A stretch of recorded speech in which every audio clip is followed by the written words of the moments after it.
Alamin naman po natin ang sitwasyon ngayon sa lalawigan ng Aurora kung saan naglandfall ang bagyo kagabi at nakatutok doon live si Ian Cruz. Ian, kamusta sa pagbabantay nyo dyan? Yes, Pia, sa ngayon ang isa sa malaking problema dito ay isolated yung tatlong bayan nila mula nga dito sa sentro ng Aurora dito sa Baler dahil Pia, nawasak talaga ng tuluyan yung malaking bahagi ng kanilang national road matapos nga yung sunod-sunod na malalakas na daluyong o storm surge doon yan sa bahagi ng Sitio Ampere, doon yan sa Dipakulaw, dito pa rin sa lalawigan ng Aurora at Pia, kabilang nga doon sa mga hindi marating mula dito sa Baler ay yung pinaglandfallan ng bagyo ang bayan ng Dinalungan, gayon din ang Kasiguran at ang dulo na ng lalawigan ang dilasag.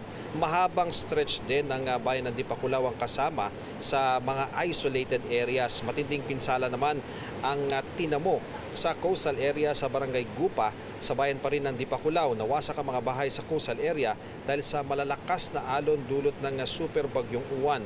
Walang natira sa mga bahay na nilamo ng alon. At mula sa gilid ng dalampasigan, natangay sa highway ang mga parte ng bahay.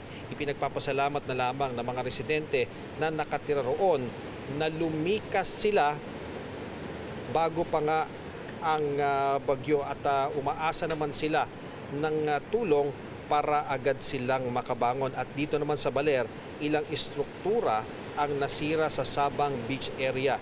Kabilang nga ang mga kainan at gimikan. At ayon sa isa sa may-ari, ngayon lang nangyari na may napakalalaking damage sa kanilang mga establishmento at sana raw ay may tulong sa mga business owners. At Pia, hindi rin nakaligtas ang likurang pader ng Aurora Police Provincial Office sa tindi ng daluyong. Ayon kay Police Colonel Robert Petate, ang Provincial Director ng Aurora, sinubok pa nilang isalba ang mahabang pader pero nang maglandfall na raw ang bagyo sa lalawigan bandang alas 9 nga ng gabi ay hindi na ito nakaligtas at tuluyang nawasak. Nasira rin ng malakas na hangin ang ecumenical church ng pulisya.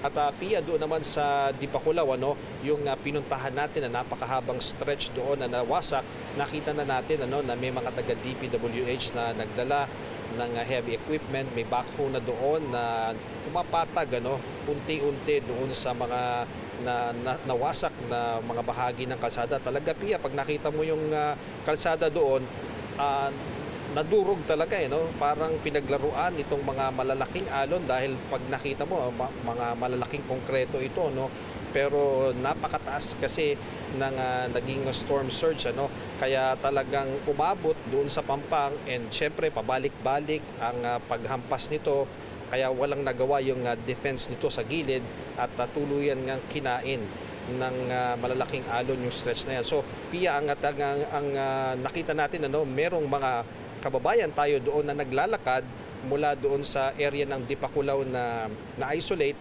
pabalik doon sa Sitio Ampere na yan para sila makapag-communicate doon sa kanilang mga kaanak at yung iba naman iniwan na nila yung sasakyan nila doon sa kabilang side at babalikan na lamang daw nila yung kanilang sasakyan. Pero syempre ang nakausap natin sa telepono si Governor Galvan ng Aurora at ang sabi naman niya ay talagang pabibilisan nila yung pagkukumpuni niyang nasirang national road dahil sabi niya nga, Pia, ay mahirap talaga na ma-isolate sila ng matagal dahil yan ang iniiwasan nila dahil nga narito sa Baler syempre ang sentro at dito manggagaling ang anumang tulong na maaari nilang ibigay. Ngayon naman, Pia, yung mga kababayan naman natin doon, nabigyan naman kagad sila, buti at naipreposisyon yung mga pagkain nila dahil nga nangyayari na lagi, Pia, na nawawasak yung kalsada, nagkakaroon ng landslide, kaya mabuti at naipreposisyon yung mga pagkain at tulong. Kaya kahit papaano ay natitiyak na meron naman silang pagkain at supplies doon sa lugar na yun, Pia. Alright, actually yun nga yung tatanungin ko, Ian, kung halimbawa nangangailangan ng tulong pagdating sa mga supplies, so mabuti na na-i-preposition na yung mga yon. Pero kamusta yung komunikasyon dun sa mga isolated areas, yung mga linya ng komunikasyon? Natatawagan ba sila o talagang kailangang lakarin at puntahan sila ng kumbaga mano-mano para makausap? Yes, Pia. Kanina yung area ng Malalayo, yung Dilasag at yung mismong diyan sa may Kasiguran, nakausap naman sila actually may mga na-set up din ang gobyerno na mga pa-wifi at na nagagamit nila pag ganitong mga may bagyo at kalamidad. Kaya doon, kahit hindi man makatawag sa cellphone, sa pamagitan nga ng data, ay nagagawa nila mag-communicate at nasasabi nila na gaya nga doon sa Kasiguran, ang sinabi ng MDRRMO doon ay maraming puno ang bumagsak at marami ring poste ang bumagsak dahil pagkatapos sa dinalungan ay doon din halos magkakatabi lang naman yun, isa rin sa napuruhan ng malakas na hangin yung Kasiguran. Ang maganda lang, sinasabi ng mga otoridad dito mula sa PDRRMO at sa Police Provincial Office, hanggang sa mga sandaling ito ay wala silang nababalitaan o naitatala na anumang casualty dahil nakasama tayo doon sa forced evacuation dito sa Baler. Itong mga coastal area dito sa ating likuran, dito sa Sabang at doon sa Zambales, nakita natin na talagang ang mga taga dito sa Aurora ay sumusunod dahil nakita rin nila yung nangyari sa Cebu, naging malaking lesson sa kanila yon. Higit pa yung kanilang mga karanasan din na personal dito, nagsama-sama yon, kaya talagang buo ang loob nila na lumikas. At nakita natin na kapag sumunod talaga, imagine yung mga community doon sa coastal area sa Dipakulaw, ang halos walang natira doon sa community nila. Kung hindi sila lumikas, I'm sure merong nasaktan doon, or baka ang worst case scenario baka may nasawi pa. So maganda na sumunod sila at talagang nakaligtas sila sa tiyak na kapahamakan dahil nga naniwala sila sa abiso ng ating gobyerno, Pia.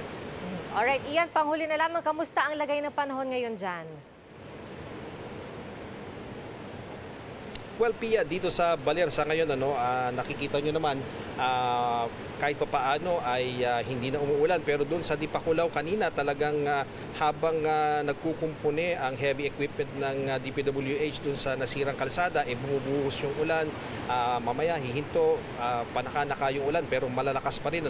At yung alon, Pia, nakikita mo, talagang hindi na ganoong kataas dahil kahapon halos hindi mo malalapitan itong area ng dagat dito dahil talagang lumalagpas sa seawall, nakakabasa siya kahit nakatayo ka lang dito nga malapit sa Pampanga. Alright, maraming salamat, Ian Cruz.